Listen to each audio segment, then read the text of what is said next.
बिस्मिल्लाहिर्रहमानिर्रहीम। बहुत शुक्रिया जी डॉक्टर बाबर अवान साहब। सबसे पहली चीज़ आप सब ख़वातीन व हज़रात से मैं ये बात करना चाहता हूँ पाकिस्तान के कि केसेस की नौइयत ये है कि मेरे ख़िलाफ़ एक अरेस्ट वारंट जारी हुआ था बेलेबल, और वो सिर्फ एक प्रोसीजरल इशू था, पर पंजाब हुकूमत, फैसिस्ट हुकूमत और फेडरल हुकूमत उनसे मेरा ख्याल है खुशी उनको मिली, एक मौका मिला। उन्होंने बाकायदा एक टीम भेजी मेरे घर इस्लामाबाद F10 में, और सादा कपड़ों में मलबूस उनके फोटोग्राफ्स भी मेरे पास हैं, और साथ पंजाब पुलिस की और इस्लामाबाद पुलिस की टीम अरेस्ट करने के लिए गई। फिर कल और ये Sargodha ATC anti terrorist court Sargodha ने ये जारी किया था, और अल्हम्दुलिल्लाह कल मुझे वहाँ पे भी वो वारंट जो है वो मनसूख हो गए, कैंसिल हो गए। ये तो हो गई एक बात। और ये भी मैं कहता चलूं कि जो प्रोसीजर होता है कि आप MNA को या अरेस्ट करने जाते हैं तो आपको कौमी असम्बली के सेक्रेटेरिएट स्पीकर को इन्फॉर्म करना पड़ता है, वो भी उन्होंने नहीं किया, और उल्टा मैंने सेक्रेटरी नेशनल असम्बली को ये खबर दी। दूसरी अहम बात आज के हवाले से, यहाँ पे आज जज साहब ने बार ये बात कही कि इन्वेस्टिगेशन ऑफिसर से मैं वो चार्जेस, वो शवाहिद मांग रहा हूँ कि जिनके तहत इन लोगों के खिलाफ ये चार्जेस लगे हैं। बार कहने के जज साहब के अभी तक इन्वेस्टिगेशन ऑफिसर ने ना वो शवाहिद पेश किए, और डॉक्टर बाबर अवान साहब हमारे सीनियर कानूनदान हैं, इन्होंने कोर्ट के सामने रखा कि कानून में लिखा हुआ है कि जगह टाइम का तयन सब कुछ जो है वो इन्वेस्टिगेशन ऑफिसर करेगा और हमें बुलाएगा और वो सारी चीजें करेगा। उल्टा इन्वेस्टिगेशन ऑफिसर और ये लोग कह रहे हैं कि जी हमें मोबाइल फोन दो। ओ भाई, मोबाइल फोन के साथ आपको क्या मिलेगा? मोबाइल फोन तो 1 साल बाद 2 साल बाद चेंज हो जाती है। मेन चीज तो आपके पास CDR है, आप उसके जरिए रिकॉर्डिंग करते हैं, सारी चीजें आपने जियो फेंस की हैं, तो ये क्या बहाना करना। और इसके साथ साथ आज की सबसे अहम चीज आपको बताना चाहता हूं, मैंने दुनिया में बड़े बेवकूफ लोग देखे हैं, बहुत नादान लोग देखे हैं, पर जितनी नादान और डफर हुकूमत ये डफर्स की है, इतना मैंने कभी नहीं देखा।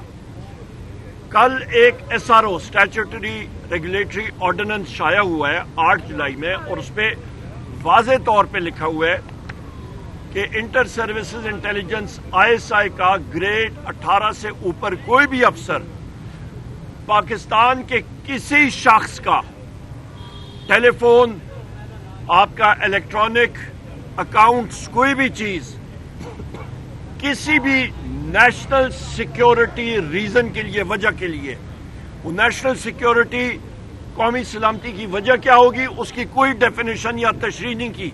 वो कोई भी हो सकती है। वो तशरीह ये भी हो सकती है कि ये कैमरामैन इधर खड़े हैं तो ये पत्ते हिल रहे थे, ये पत्ते क्यों हिले हैं, तो इससे मुल्क की फजा खराब हो रही है, आलूदा हो रही है, लिहाजा हम लोग इन सारी कैमरामैन और प्रेस वालों के फोन सिस्टम्स और इनके अकाउंट जो है फेसबुक एक्सेट्रा, हम लोग उसको टैप करेंगे और सुनेंगे और उनको मॉनिटर करेंगे। और वो शवाहिद जो है वो किसी भी जुर्म जो के कमिट हो सकता है उसके लिए इस्तेमाल होगा। अच्छा, ये आपका एक किताब लिखी गई थी 1984 एनिमल फार्म, ये बिल्कुल उसमें ये चीजें हो रही थी। अभी आप मुझे बताएं कि ये हक किसको है कि यहां पे इनके पास कोई इल्म गैब आ गया, इनके पास कोई ऐसी टेक्नोलॉजी आ गई कि इनको मालूम है कि इस अदालत के सामने आज से 1 दिन बाद कोई इनके जहन में बात आ जाए कि जी ये क्राइम कमिट होगा, लिहाजा हम लोग इन सारे लोगों को टेलीफोन से टैप करेंगे और वो चीजें उनके खिलाफ हम लोग शवाहिद इस्तेमाल करेंगे। भाईजान, ये नहीं होता। और ये मैं आपको बात कहता चलूं और मेरी पेशन गोई याद रखिएगा। फॉर्म 47 के PM शहबाज शरीफ और उसकी डफर हुकूमत और डफर्स ने खुद अपना ब्लेड लेके अपनी शारागाज काटी है, खुद ये फांसी के फट्टे पे चढ़ के इन्होंने फंदा अपने गले पे डाला है और उन्होंने ये डिसाइड किया, ये इन्होंने वहां से छलांग लगा दी अपने आप को फांसी देने के लिए। ये बात याद रखिएगा कि यही वो काला कानून होगा जिसके जरिए ये मुस्लिम लीग नून की हुकूमत और पीपल्स पार्टी की हुकूमत, जिसमें आसिफ अली जरदारी, बिलावल भुट्टो, नवाज शरीफ, मरियम नवाज, शहबाज शरीफ, ये सारे के सारे लोग آپ کو پھر ان عدالتوں میں گھومتے پھرتے آئیں گے اور جیل میں بیٹھے ہوں گے. یہی وہ کالا قانون ہوگا جس کے تحت یہ ہو رہا ہوگا. یہ بات یاد رکھیے گا. اور ان کے جتنے ایم این ایز جتنے ایم پی ایز ہیں وہ اس کالے قانون کے تحت جو ہے وہ آ رہے ہوں گے. انہوں نے بڑی اپنے آپ کو عقل مند سمجھا ہے, پر عقل مند جو اپنے آپ کو سمجھتا ہے اس نے یہ پروو کیا کہ وہ ہے ڈفر. آخری بات, مہنگائی کے حوالے سے بحیثیت انرجی منسٹر میں رہ چکا ہوں فائنانس اور اکنامک افیئرز کا. میں نے پہلے بھی کہا تھا اپنی بجٹ سپیچ میں کہ یہ بجٹ پاکستان کی عوام کے خلاف اقتصادی دہشت گردی ہے. اس وقت میں نے کہا تھا کہ یہ اکنامک ہٹ مین نے بجٹ بنایا ہے, جس کی توثیق کیا اس کو ایڈمٹ کیا شہباز شریف نے کہ ہاں جی آئی ایم ایف نے بنایا ہے. اس کے ساتھ ساتھ میں آپ کو کہتا چلوں, یہ فگرز یاد رکھیے گا. آپ کی بجلی کا یونٹ پی ٹی آئی کے دور میں 17 روپے یونٹ, اب 85 یونٹ سے تجاوز کر رہا ہے. یہ 100 روپے سے اوپر جائے گا یونٹ اگلے کچھ دنوں میں. ڈالر کی قیمت آج 275 ہے, مصنوعی طور پہ 275 روپے فی ڈالر یہ ہے. یہ 350 روپے فی ڈالر اگلے کچھ دنوں میں جائے گا. کئی لوگوں نے کہا کہ جی ہم لوگ 100 ارب ڈالر تک ایکسپورٹس لے کے جائیں گے. وہ بندے کہاں پہ گئے؟ وہ بھاگ گئے. نگراں حکومت میں بڑے بلند بالا دعوے کیے تھے. ایس آئی ایف سی ایک فیلئر ثابت ہو رہا ہے. بجٹ میں 30 ارب روپے کی صرف پرائیویٹائزیشن پروسیڈز ہیں. آپ کی جن اداروں کو وہ پرائیویٹائز کر رہے ہیں ان کی مالیت 1000 ارب سے بھی زیادہ ہے, اور بجٹ میں انہوں نے رکھا ہے 30 ارب.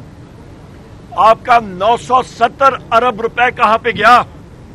وہ کس کی جیب میں جائے گا؟ گندم آپ برآمد کر رہے ہیں 450 ارب روپے کی. پنجاب کے کسانوں سے آپ نے گندم خریدی نہیں.